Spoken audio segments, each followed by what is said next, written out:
Everybody on YouTube, we are removing a rear strut, passenger side on the 2001 Chevrolet Cavalier. We just removed the tire. We just remembered to make the video after taking out the tire, but we know that removing a tire is pretty basic. So what we're going to do is we're going to focus on the rear strut. Reasons I've got the jack underneath the car. It's always helpful to have a jack stand to support this and to keep a couple bricks on the front tire, in front of the front tire, to keep them from sliding. I have an air tool with a 18mm socket. I'm just going to put right into this bolt here, and I'm just pushing the button, that gray button, make sure it's lefty loosey. Just torquing or untorquing with ease. It's working. About right there. Keep on going. Keep on going. Just being cordial about it. Okay, now take it out. Okay. It's a pretty long screw. Should I keep? If you want. It's gonna keep going. Oh, okay. I find that it's pretty easy to take that out. He just had to lift up that brake drum a little bit. Shit. Go ahead. Pull it out. There you go. Bam, it's out. Boom. Pop the trunk, and that very bolt right there, I'm going to use a 13mm socket, and we're going to pop this on the top, and we're just going to turn that way.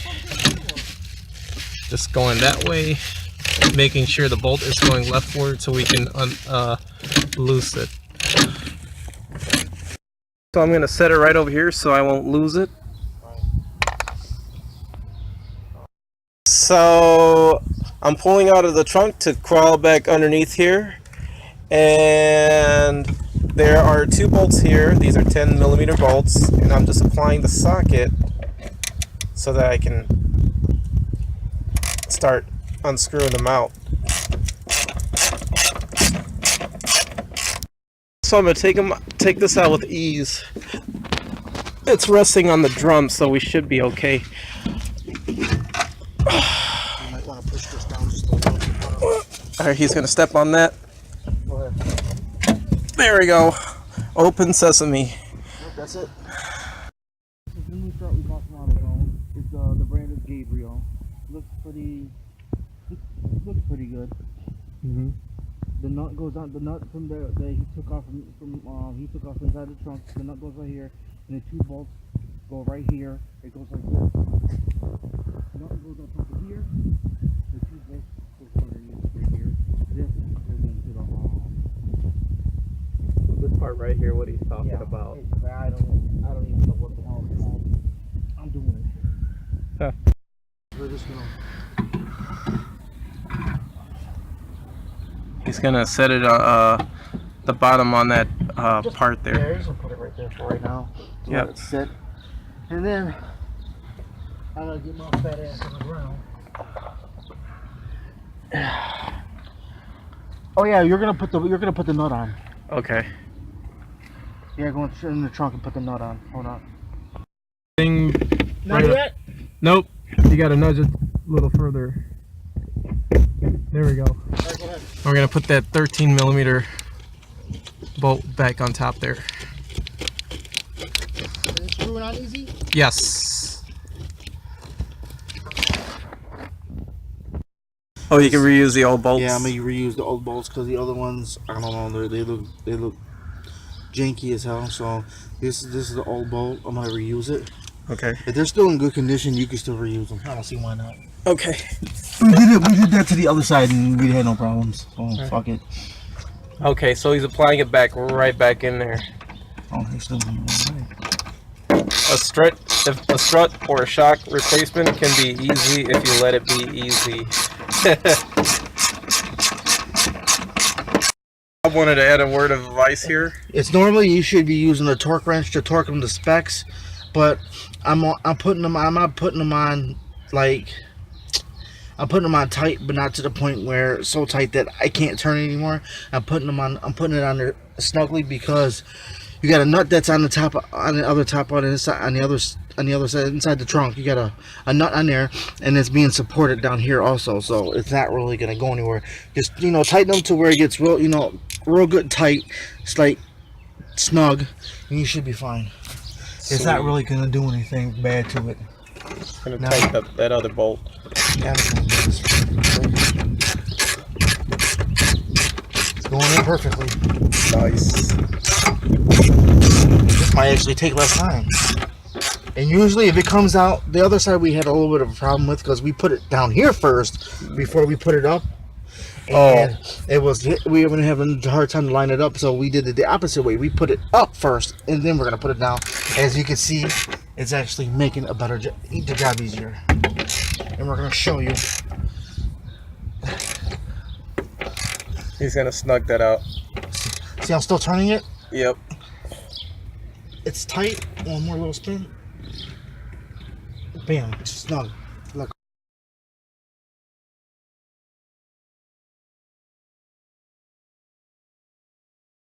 Go back to this bolt here underneath the trunk. I'm putting that 13 socket there. I'm gonna snug it tight as well. Just about tighten it up. It's snug tight. So I'm using the air tool. I'm gonna push that button forward. I'm gonna put this 18 socket back there. Go ahead.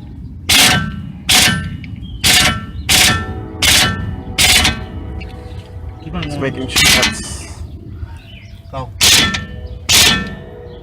One more. Go. Go. It's not going anymore. Last but not least, we're gonna use some anti-seize grease because we see that it was rusted in the beginning. these stems were rusted, so we're gonna prevent those rusts. So I put a little bit of WD-40 and I'm putting some anti-seize on there, so it doesn't, to prevent it from messing up again. That way you won't have such a pain in the ass time next time getting your legs off. Yeah.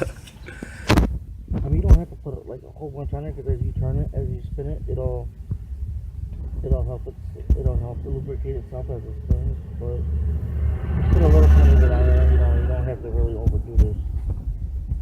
Now Rob's gonna slap the tire on,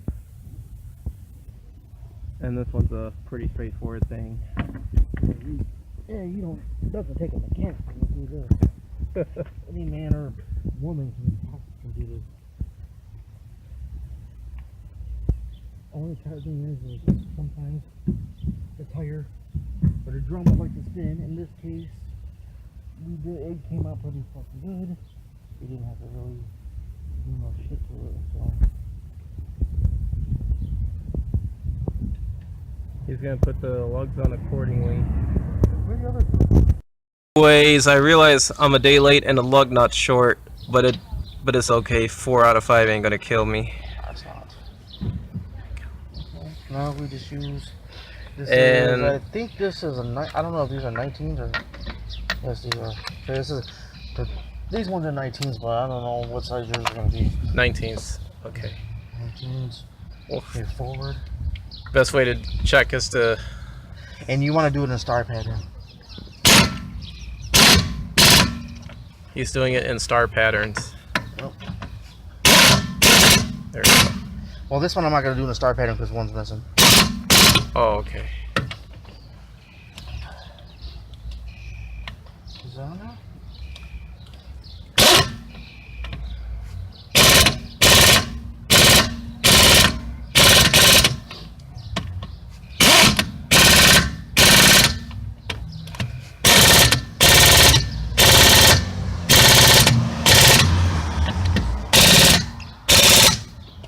If you own a used car, it's always a plus to own an air tool gun, That bitch is on.